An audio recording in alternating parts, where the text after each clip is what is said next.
I'd like to give you another strategy now for direct to vendor. So leaflet, postcard, let's say you use the leaflet that we give you on the masterclass, postcard, newspaper ad, anything like that. Now the biggest thing that I've had the feedback from people who've done our trainings or investors when they go direct to vendor is, what if the vendor doesn't want to sell it? What if the vendor rejects me? What if the vendor objects to me? Blah, de, blah, de, blah. What if I'm sitting there and the tea's gone cold and I've got to drink it, but I'm not getting anywhere? Okay?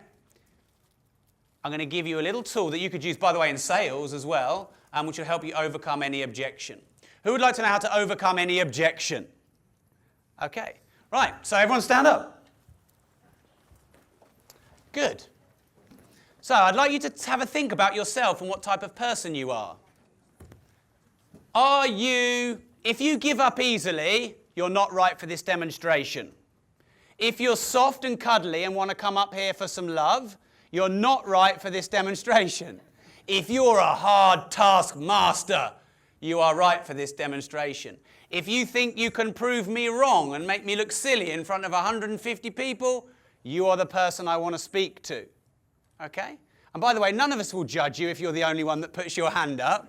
But maybe you're just good at that particular thing. So have a think. Is there anyone in the room that thinks they could play this role? We're just going to have fun. Have a bit of a, okay.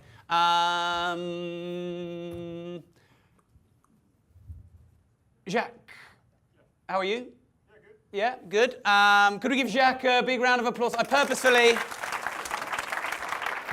come onto the stage and sit here. We can sit down now, thanks guys. So I purposefully wanted to pick someone that I don't know. Have we met before? No. No? Good. How are you feeling? Quite good. Yeah? Good. You ready to make me look stupid? Oh, I'm good at that. Yeah, you're good at that, okay. I'm nervous now, I picked the wrong dude. Okay, if you could just turn your chair slightly so that you've got some connection with those guys as well. So take that. So I want to, again, just because I want to show you how easy it is, can you see that there are no prompts for me there? There's no prompts there, there's just that screen. Okay, great. So I just want to be clear because what may start to happen is I might start to confuse you. You might start losing your thread. You might start talking about other things because this is a powerful process we're going to go through. So I want to give you clear instructions.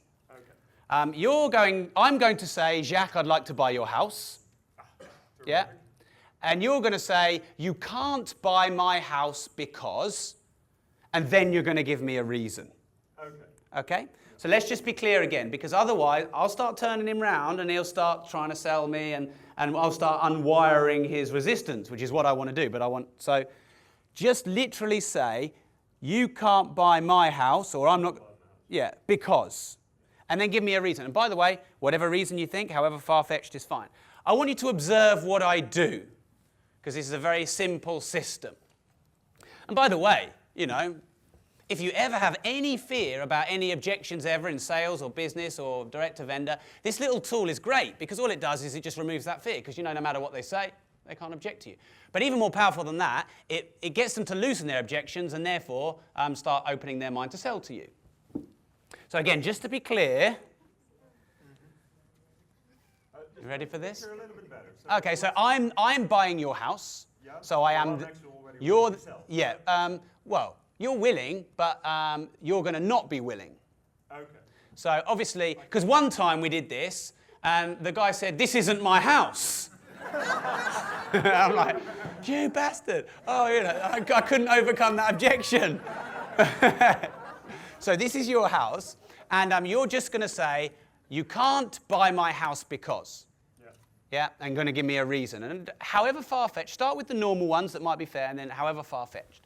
Okay, and I'm just going to roll with it, no script, see what happens. Can you see, Jeff? Okay. So, Jacques, I'd like to buy your house. You can't buy my house since I've been living here for the last 48 years. And it's because you've been living in this house for 48 years. You've probably got quite a lot of emotional attachment to it. And if you were to get repossessed, you'd lose everything you've built up in this house over the last 48 years. So maybe we should talk. So, Jacques, I'd like to buy your house. Yeah, okay, but like I said, you can't buy my house because this is where I've been born in. And it's because you were born. It's because you were born here that you know a lot of people, and you know it might be a bit scary for you to go somewhere else. But you being born here has a kind of a false attachment. And if I could help you, go and find another property, maybe I can help you find an area that's even better than this. So Jacques, I'd like to buy your house. Okay, but you can't buy my house because, my whole neighborhood, everything is right here. Where should I move to? And it's because you're worried about where you might move that I can understand why you wouldn't sell your house. So if I could find another place for you in another area that's even better than this, then maybe we should talk. So Jacques, I'd like to buy your house.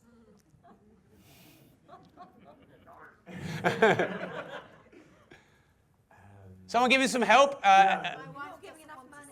There you go, the wife. The wife. Oh, Yeah. yeah. The wife doesn't want to sell. And it's because the wife doesn't want to sell that, maybe you probably want to sell even more, just to spite her. I don't know. So, Jacques, let me buy your house. Any other objections? You're not making enough. The offer's not good enough. Okay, about the offer, go for it. Yeah, so I can get a lot better with estate agents. I just keep waiting. Sure. And it's because you think you can get better with the agent and you're keeping waiting that's got you in this position where, in a few days you're probably going to get repossessed. And if you keep waiting, you won't get anything. So I know my offer might seem a little bit lower, but it's actually an offer that's real, that I can get you money right now. So Jacques, I'd like to buy your house. There's another offer on the table. You can't buy my house because there's another offer already on the table. And it's because there's this other offer on the table that you might make a really bad decision.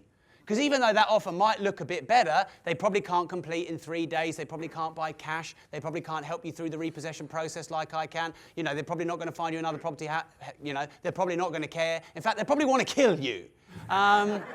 So Jacques, I'd like to buy your house. Buried my mother-in-law in the garden. And that's the very reason why you want to move out. Okay, big round of applause for Jacques. Thank you, buddy. Good work. Good work. Thank you.